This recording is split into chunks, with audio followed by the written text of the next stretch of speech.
Muy buenas tardes, Carlos Rotundo reportando para PIA Global, en esta ocasión desde la Ciudad de México, en el Seminario de los Partidos y una nueva sociedad. Es el seminario número 28 que realiza el Partido del Trabajo de México, y en esta ocasión tenemos la oportunidad de poder entrevistar al compañero Manuel Chino Flores, que es el secretario general del Frente Farabundo Martí para la Liberación Nacional. Con él vamos a tratar de interiorizarnos un poco más en la situación de El Salvador, en sus perspectivas, en su realidad y en el balance que el Frente Farabundo Martí ha podido realizar de todas estas instancias en el gobierno de Nayib Bukele. Muy buenas tardes. Muy buenas tardes, Carlos. Gracias por la invitación. Gracias por darnos este espacio importante para comunicarnos con nuestra gente en El Salvador y a través de ustedes al mundo entero donde llega esta entrevista. Muy bien.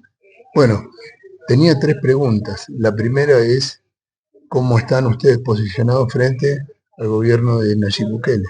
Bueno, somos la única oposición real, el único partido de izquierda organizado, territorial y estructuralmente. Somos una oposición que enfrentó este régimen en las elecciones de febrero de este año. Quisieron aniquilar a nuestro partido. Es un esfuerzo imperial, es un esfuerzo de los satélites imperiales en El Salvador, porque somos un partido beligerante, consecuente, internacionalista, socialista y antiimperialista. Eso nos ha permitido a nosotros, pues sencillamente, recibir ataques de adentro y de afuera del país.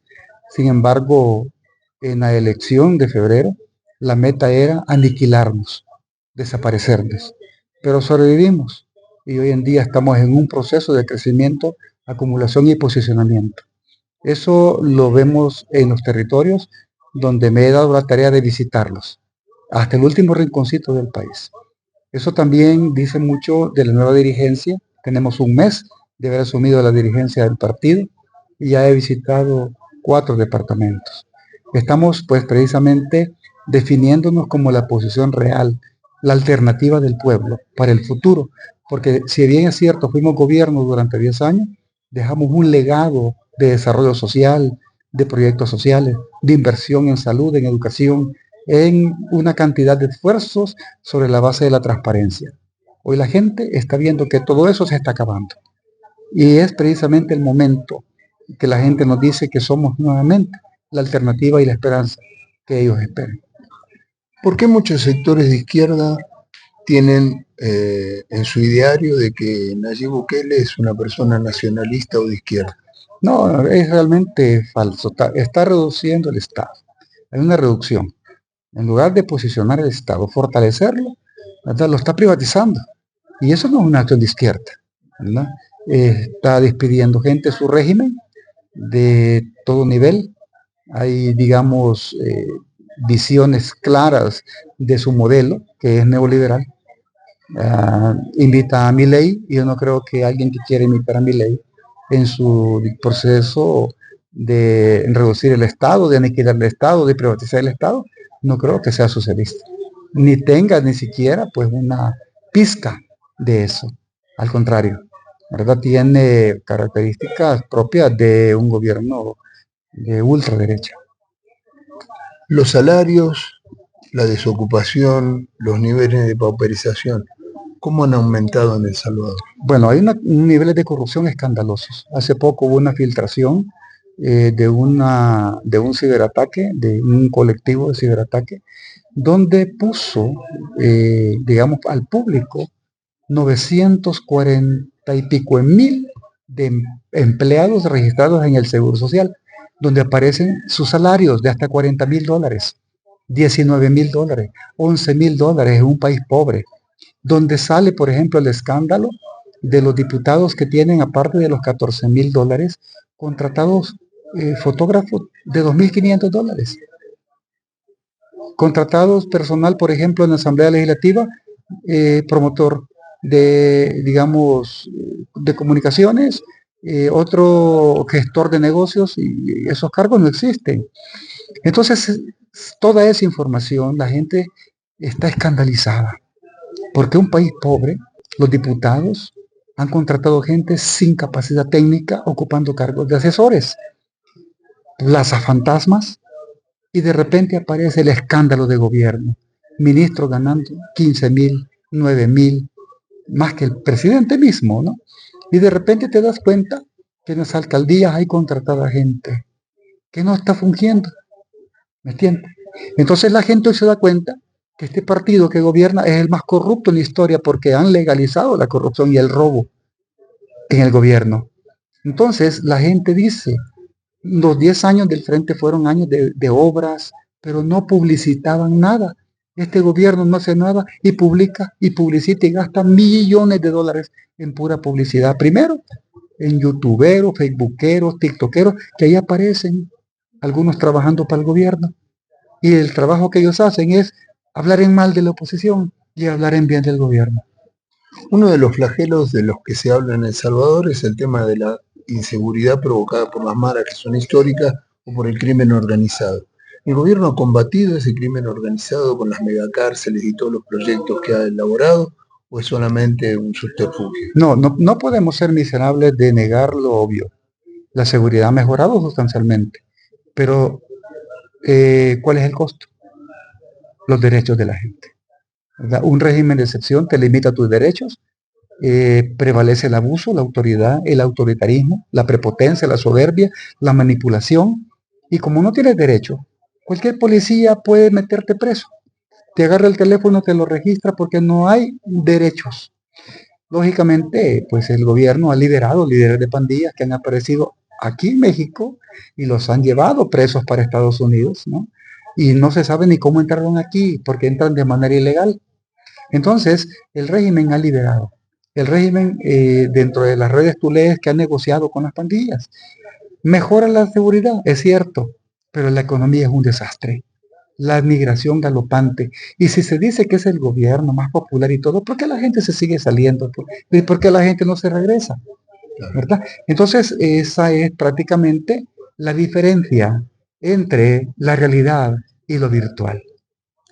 Otro tema del que se habla mucho es del fenómeno del Bitcoin y toda una escenografía que se montó en función de la ciudad Bitcoin y eso generó un impacto mediático en su momento.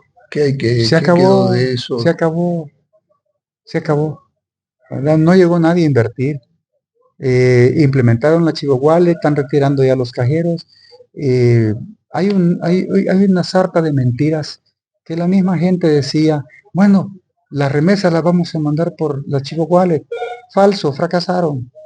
¿Entiendes? Entonces prometieron construir hospitales, escuelas, ciudad Bitcoin, todo quedó tirado, porque muy mentiras. Que iban a construir 1,000 escuelas al año y que de Bitcoin iban a construir tantas, nada. Se iban a generar 100,000 empleos, más de miles de empleos, nada. Que a través del Bitcoin, dijo la embajadora de El Salvador en Estados Unidos, iban a llegar miles de empresas, ni una.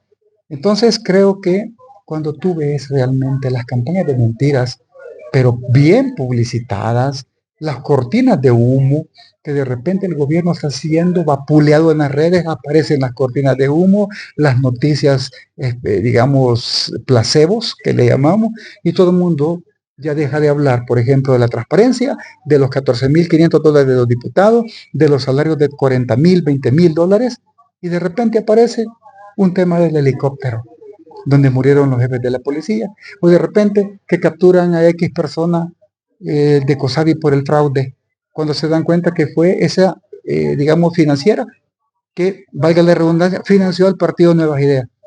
Suficiente argumento para aniquilar ese partido. Toda la gente está recibiendo esa información. Lógico. En los países extranjeros sale otra noticia. ¿Por qué? Porque tienen buenos asesores en comunicación y prensa. Y gastan millones de dólares de los fondos del pueblo. En lugar de hacer escuelas, medicinas, hospitales, están gastando en publicidad. Sí, una realidad virtual, como podríamos decir. Si mañana hubiera elecciones, el Frente participaría del proceso electoral. ¿Participaría solo o armaría otro frente para poder aglutinar a otros sectores de la sociedad que han ido surgiendo en función de la lucha, la represión y los distintos problemas que ha generado el gobierno de Bukele. Sí. Vamos a impulsar una gran alianza. Alianza con sectores sociales, populares, ambientales, con la oposición de izquierda, ¿verdad? Porque no se trata solo de ganar. Ganar con la derecha es suicidarte. Ya tenemos el ejemplo de gobiernos que hoy se adhieron a la derecha y no hayan cómo hacer, ¿verdad? Entonces tú sos alternativa con el pueblo, con la gente, los sindicatos, con la gente organizada, los despedidos, la gente que está luchando por su parcela, los sin tierra, los campesinos, los obreros. Hay una cantidad de esfuerzos de hacer alianza. Con partidos progresistas sí puedes hacerlo, ¿verdad? Con partidos de centro sí puedes hacerlo. Entonces nos preparamos para el 2027, que ya vienen las elecciones. Algunos decían internos de que no tuvimos que haber participado en febrero. Y yo decía, vamos a participar. No, las condiciones eran que nos daban las encuestas 0.8, con eso desaparecían. Pero yo soy un creyente del trabajo de base, de patear el territorio. Y al final del 0.8 nos posicionamos en el 8%. Sobrevivimos. Y eso nos dio la posición de la segunda fuerza, a pesar de todo. Sin recursos, sin 5, sin nada. Ayer eligieron a los magistrados del Tribunal Supremo Electoral. Y como nosotros quedamos en segunda fuerza, el primer magistrado es nuestro. No tenemos un solo diputado, no tenemos un solo alcalde. Eso es para nosotros un reto, demostrar que no solo con funcionarios, el partido está acompañando al pueblo. Una última pregunta. ¿Cuál sería la prioridad en un programa de gobierno del Frente Farabundo Martí? Los jóvenes. Los jóvenes. Los jóvenes. Precisamente porque es el enfoque futuro. Los jóvenes deben de prepararse. Los jóvenes deben estar claros que son el anhelo normal de cualquier desarrollo.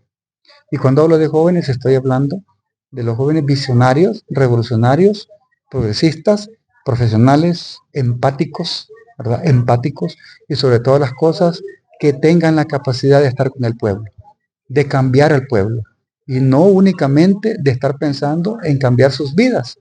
La vida de ellos, de los jóvenes, va a cambiar en la medida que cambie la vida del pueblo. ¿Cuál es la prioridad? Las mujeres, los campesinos, los olvidados de siempre. Es la prioridad del partido, la transparencia, la inversión social, la inversión en empleo, en salud, en educación, combate a la corrupción.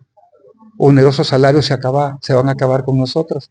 Y lógicamente me conozco hasta dónde puedo llegar. He sido diputado por 9 años, he sido alcalde por 9 años. Y primero vi mi cola que arrastraba, porque un político debe de su cola, y sobre esa cola el ejemplo. Por eso uno no puede ser nepotista, de andar promoviendo a sus familiares.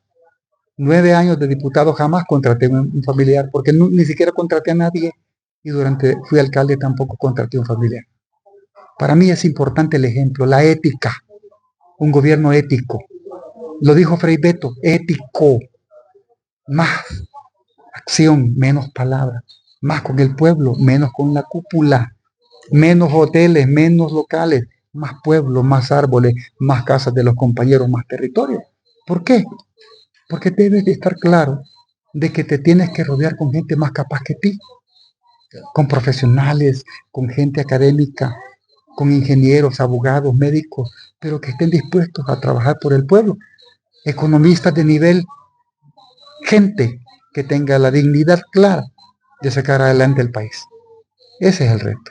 Bueno, con estas palabras nos quedamos para una nueva oportunidad, ver cómo progresan todos estos anhelos, deseándole siempre lo mejor al frente que tanto ha luchado y obviamente en una situación muy compleja, no solamente para el presente que vive el pueblo de El Salvador, sino para el futuro de toda América Central, inclusive de América Latina, por lo que significa este tipo de gobierno. Desde la Ciudad de México, para PIA Global, reportó Oscar Rotundo. Muchas gracias, compañero. No, gracias a ustedes.